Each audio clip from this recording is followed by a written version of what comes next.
तालाब में नहाने वाली औरतें। गांव की सारी औरतें सुबह 4 बजे इकट्ठा होकर तालाब की तरफ चल रही थी। बहनों, थोड़ा जल्दी चलो, ऐसा ना हो चलते चलते ही सवेरा हो जाए। फिर कोई आज नहा भी नहीं पाएगा। जी, कब तक हम ऐसे ही तड़के उठ कर स्नान करने जाएंगे। मुझे तो जरा सा भी नहीं अच्छा लगता कि हम ऐसे खुले में नहा रहे होते हैं। आदमियों का आने का ना डर ही लगा रहता है। मुझे तो बहुत शर्म आ जाती है। क्यों बहन, तुझे इतनी शर्म क्यों आ रही है? हमारे पूरे गांव में कोई शौचालय नहीं है और ये हमारे संस्कार के खिलाफ भी है कि घर में शौचालय या स्नान घर बने।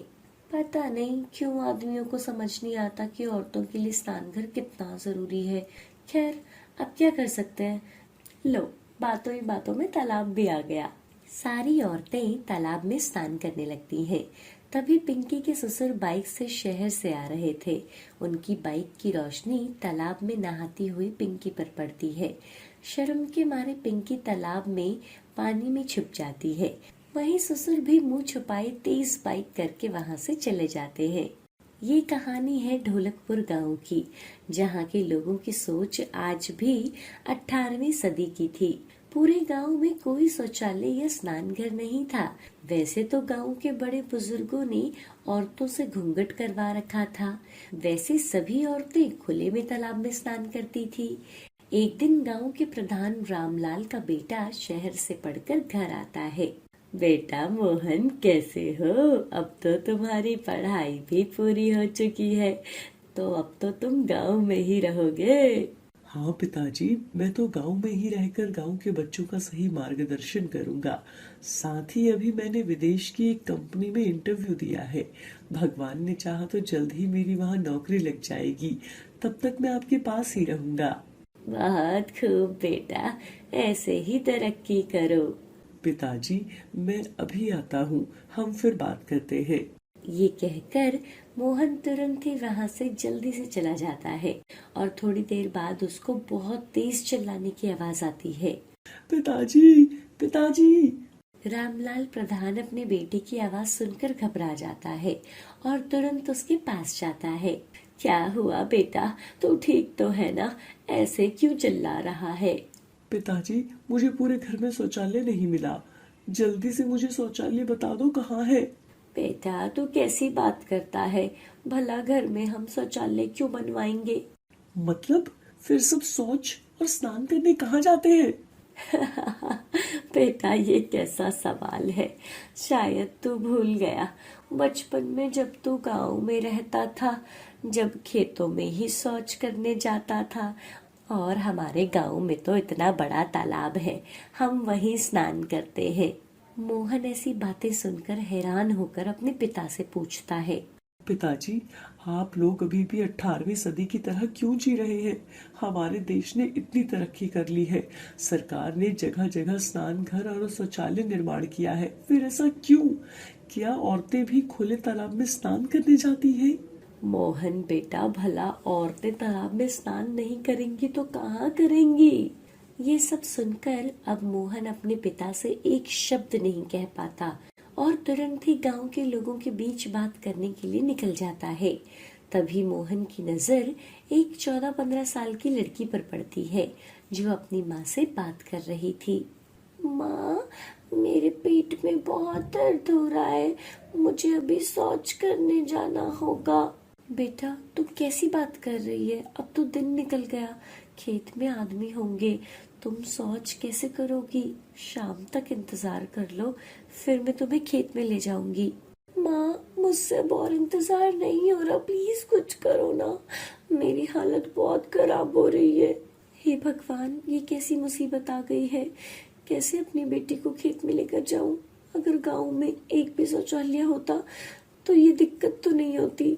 अपनी बेटी की हालत देखकर माँ उसे तसला लाकर देती है। बेटा, एक काम करो, तुम अभी इसी में शौच कर लो, शाम में मैं से फेंक दूंगी। माँ बेटी दोनों बहुत रोने लगती हैं। ये सब देखकर मोहन को बहुत गुस्सा आता है और वो सारे गांव वालों को इकट्ठा करके उनसे कहता है। गांव वालों, मैं चाहता हूँ कि हम गांव में एक शौचालय और एक स्नान घर बनवाएं, ताकि किसी की भी बहन, बेटी या माँ को तकलीफ ना हो। गांव के सभी लोग मोहन की बातें सुनकर क्रोधित हो जाते हैं। मोहन, तुम गांव के प्रधान के बेटे हो, इसलिए हम तुम्हें प्यार से समझा रहे हैं। कोई भी अनुचित बातें मत करो। तुम शहर से पढ़कर आए हो, तो तुम हमारे गांव के रीति रिवाज नहीं जानते। हाँ भाई, ये तो नहीं जानता। ये तो अंग्रेज हो गया है। ये शायद हमारे गांव के रीति रिवाज भूल गया है। हम अपने गांव में ये अनर्थ नहीं होने देंगे। ये सब जो आप कर रहे हो ना, ये कोई रीति रिवाज नहीं होते, इसे सिर्फ गंदगी कहते हैं। और अपनी ही नहीं तो कम से कम अपने घरों की औरतों की तो सोचिए, उन्हें कितनी दिक्कत होती होगी। हमेशा एक डर लगा रहता होगा कि उन्हें तालाब में कोई नहाते हुए ना देख ले। भाइयों, इसे वापस शहर भेज दो, नहीं तो ये हमारे गांव को खराब कर देगा। किसी ने भी मोहन की बात नहीं मानी और सब वहां से चले गए। एक दिन गांव की सारी औरतें सुबह 4 बजे इकट्ठा होकर तालाब की तरफ चल रही थी। बहनों, थोड़ा जल्दी चलो, ऐसा ना हो चलते चलते ही सवेरा हो जाए। फिर कोई आज नहा भी नहीं पाएगा। जी, हम कब तक ऐसे ही तड़के उठकर स्नान करने जाएंगे?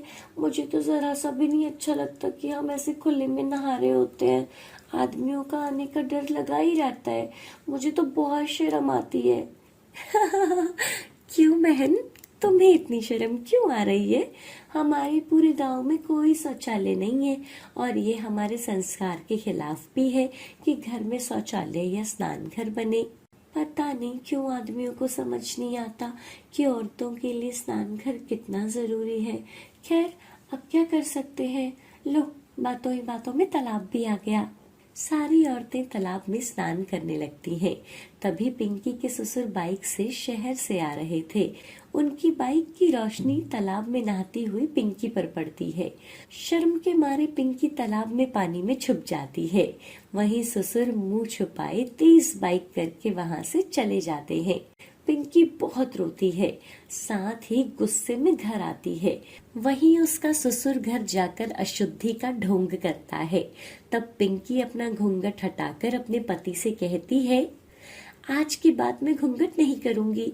जब हम औरतों को खुले तालाब में ही स्नान करना है, फिर इस घूंघट का क्या फायदा? वैसे भी तो आते जाते लोग हमें देख लेते हैं।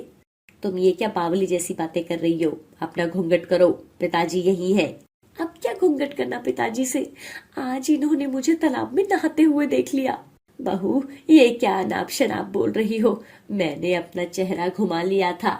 अब जब तक हम औरतें तालाब में स्नान करेंगी, तब तक ये घूंघट ऐसे ही हटा रहेगा। जिसको जो करना है कर लो। एक तरफ तो गांव में औरतें अपने हक के लिए आवाज उठा रही थी, दूसरी तरफ मोहन सरकारी दफ्तर जाकर अपने घर में शौचालय और स्नान घर बनवाने के लिए आग्रह कर रहा था, पर कोई उसकी नहीं सुन रहा था। हम हर साल आपके गांव के स्नान घर और शौचालय निर्माण के लिए पैसे देते हैं, मगर अब तक हमें नहीं पता कि बीच में पैसा कहाँ जा रहा है और इतना सारा पैसा कहाँ चला गया। अब हम कुछ नहीं कर सकते। क्या सरकार का कोई फर्ज नहीं कि वो एक बार भी आकर गांव में देखे कि वहां कोई कार्य हो भी रहा है या नहीं? अब मुझे कुछ नहीं पता। यदि मेरे गांव में स्नान और शौचालय निर्माण नहीं हुआ तो मैं मीडिया और अखबार को इसकी जानकारी दे दूंगा। बाकी तो आप समझदार ही हैं।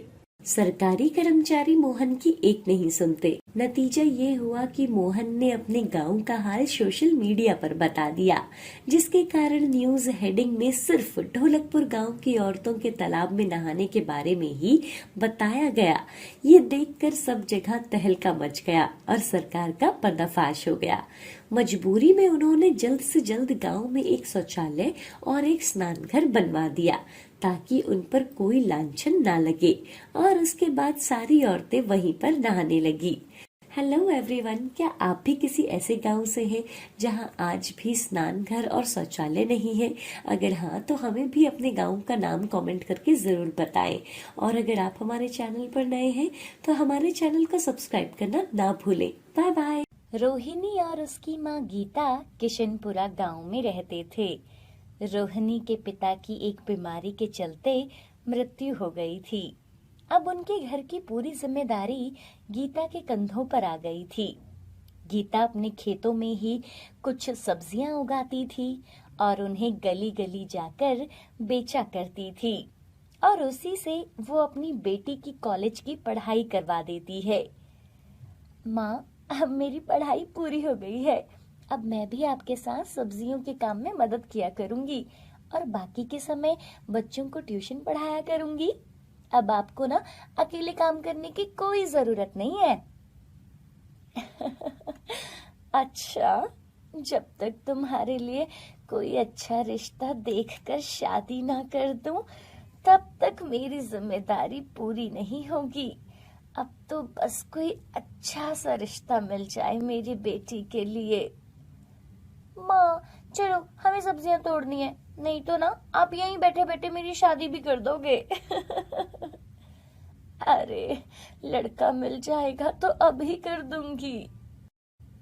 फिर दोनों मिलकर खेतों से सब्जियां तोड़ती हैं और गीता उनको ठेली में रखकर बेचने चली जाती है। ऐसे ही वो थोड़े थोड़े पैसे रोहिणी की शादी के लिए जमा करती रहती थी और बाकी पैसों से घर का खर्च चलता था। एक दिन हर रोज की तरह गीता गांव की गलियों में सब्जियां बेच रही थी। सब्जी ले लो, सब्जी, ताजा ताजा सब्जी ले लो। तभी वहां एक औरत आती है। 1 किलो मटर और 1 किलो आलू कर दो, और हाँ, 1 किलो टमाटर भी कर दो बहन। जी अभी कर देती हूँ। गीता औरत को सब्जियां देती है और वो औरत गीता को पैसे देकर चली जाती है। ताजी ताजी हरी सब्जियां ले लो। आगे एक और औरत उसे मिलती है। अरे गीता बहन, आप कैसी हो? मुझे ना आपसे एक बात करनी थी। मेरी बहन का बेटा है, बहुत बड़ी कंपनी में काम करता है और वो एक अच्छी सी लड़की की तलाश में है। मुझे तो आपकी बेटी रोहिणी बहुत पसंद है। अगर आप बोलो तो मैं आगे बात करूं। बहन जी, आप सबका परिवार तो बहुत बड़ा है। मैं भला इतने बड़े घर में अपनी बेटी को कैसे दे सकती हूँ? मेरी इतनी औकात कहाँ कि उनकी मांगे मैं पूरी कर पाऊंगी। अरे उनको कुछ नहीं चाहिए, तू बस एक बार हाँ कर दे। लड़का लड़की एक दूसरे को देख लेंगे। अगर ये दोनों मानते हैं तो सब हो जाएगा। ठीक है बहन जी, वो रोहिणी को देख ले एक बार, फिर देखते हैं। गीता घर जाकर सारी बात अपनी बेटी रोहिणी को बताती है। माँ, वो तो शहर में रहते हैं, भला वो मुझे गांव की लड़की को क्यों पसंद करेंगे? मुझे नहीं जाना कहीं भी। अरे, मेरी बेटी कोई शहर की लड़कियों से कम है क्या? वैसे भी तुम्हें भी तो लड़का पसंद आना चाहिए। क्या पता गांव की लड़की को शहर का लड़का पसंद ना आए। अच्छा बेटा, वो 2 दिन के बाद आ रहे हैं तो तू तैयार रहना। 2 दिन के बाद लड़के वाले रोहिणी के घर पे आते हैं। लड़के वालों की तरफ से लड़का और लड़के की माँ और उसकी भाभी और उसका भाई साथ आए हुए थे। सभी लोग घर में बैठते हैं और रोहिणी भी सबसे मिलती है। मुझे तो रोहिणी भाभी बहुत पसंद है। लड़के को भी रोहिणी बहुत पसंद आती है। हम सबको तो रोहिणी बहुत पसंद है। हमारी तरफ से तो रिश्ता पक्का समझो।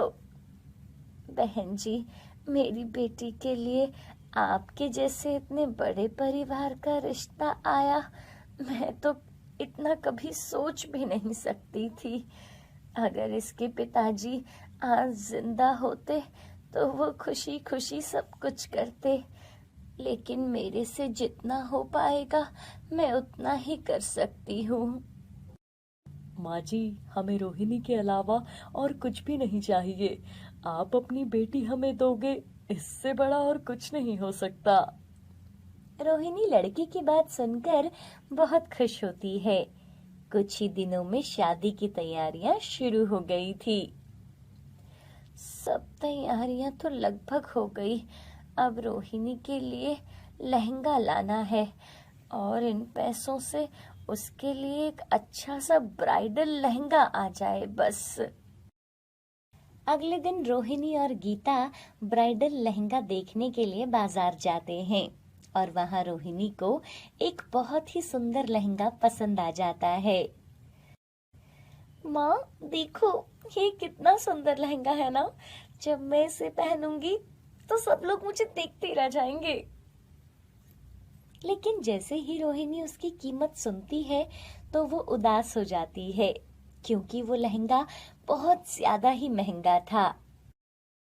भैया जी, आप ऐसा करो ना, हमें कोई और सस्ता लहंगा दिखा दो। दुकान वाले भैया रोहिणी को सबसे सस्ते ब्राइडल लहंगे दिखाने शुरू करते हैं और रोहिणी अपने लिए कोई और लहंगा पसंद करती है और उसे लेकर वो अपने घर के लिए निकलती है। तभी रास्ते में, मुझे माफ कर दे बेटी, मैं तेरी शादी के मौके पर तुझे तेरी पसंद का लहंगा नहीं दिलवा पाई। अरे माँ, जो लहंगा हम लेकर आए हैं ना, ये भी बहुत अच्छा है। देखना, ये लहंगा मुझ पर कितना सुंदर लगेगा। शादी की सारी तैयारियां हो जाती हैं। शादी के एक दिन पहले, माँ, मेरा ब्राइडल लहंगा नहीं मिल रहा। मैंने तो इसी अलमारी में रखा हुआ था। अरे बेटा, यही होगा, इधर उधर हो गया होगा, जरा ध्यान से देख, मिल जाएगा।